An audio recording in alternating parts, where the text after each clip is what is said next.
একদিকে রাজনৈতিক অভিভাবক, অন্যদিকে গর্ভধারিণী মা। দীর্ঘ নির্বাসিত জীবন শেষে দেশে ফিরে মায়ের সেবা করার সুযোগ পেলেন না খুব একটা। শেষ বিদায়ে মায়ের পাশে থেকেছেন বিএনপির ভারপ্রাপ্ত চেয়ারম্যান তারেক রহমান। জানাজায় দাঁড়িয়ে লাখো মানুষের কাছে মায়ের জন্য চেয়েছেন ক্ষমা ও দোয়া। শেষ বেলায় চোখের জলে বাবা শহীদ প্রেসিডেন্ট জিয়াউর রহমানের পাশেই সমাহিত করেন মা বেগম খালেদা জিয়াকে। জানাচ্ছেন জুলিয়া তানহা। সকাল ৯টা বেজে ১০ মিনিট। শেষবারের মতো বেগম খালেদা জিয়ার মরদেহ আনা হয় গুলশান এভিনিউয়ের ১৯৬ নম্বরের এই বাড়িতে। মায়ের নিথর দেহের পাশে দাঁড়িয়ে শোকস্তব্ধ বিএনপির ভারপ্রাপ্ত চেয়ারম্যান তারেক রহমান। রাজনীতিবিদের পরিচয় মুছে গিয়ে কেবলই সামনে এলো মাহারা এক সন্তানের গভীর বেদনা।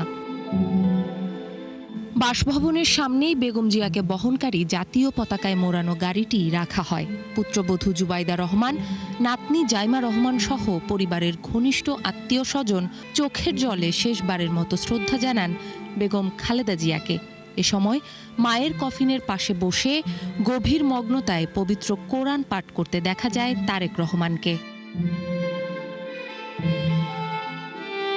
এরপর বেলা ১১টা গুলশানের বাসভবন থেকে মায়ের মরদেহ নিয়ে মানিক মিয়া এভিনিউয়ে জানাজার উদ্দেশ্যে যাত্রা।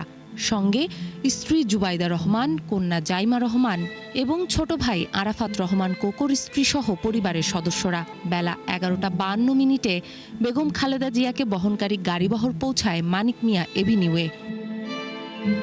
বেলা ৩টার আগে খালেদা জিয়ার মরদেহ জানাজা স্থলে নিয়ে আসা হয়। মানিক মিয়া এভিনিউয়ে লাখো মানুষের সাথে জানাজায় অংশ নেন তারেক রহমান। এ সময় এক আবেগঘন পরিবেশের সৃষ্টি হয়।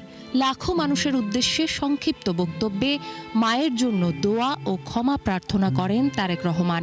যদি কেউ আঘাত পেয়ে থাকেন তাহলে মরহুমার পক্ষ থেকে আমি আপনাদের কাছে ক্ষমা প্রার্থী।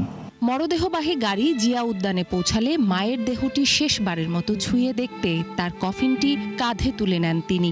শেষ বিকেলের আলো মিলিয়ে যাওয়ার আগেই চোখের জলে বাবার কবরের পাশে সমাহিত করেন মা বেগম খালেদা জিয়াকে। মাকে হারিয়ে নিঃসঙ্গ তারেক রহমানের নিস্তব্ধ অমলিন চোখে যেন রাজ্যের শোক। মাকে ছাড়া একা হয়ে পড়া তারেকের জন্য লড়াইটা হয়তো সহজ হবে না, কিন্তু গণমানুষের আকাঙ্ক্ষা পূরণে সেই দীর্ঘ পথ তাকে এখন একাই পাড়ি দিতে হবে। জুলিয়া তানহা, ৭১, ঢাকা।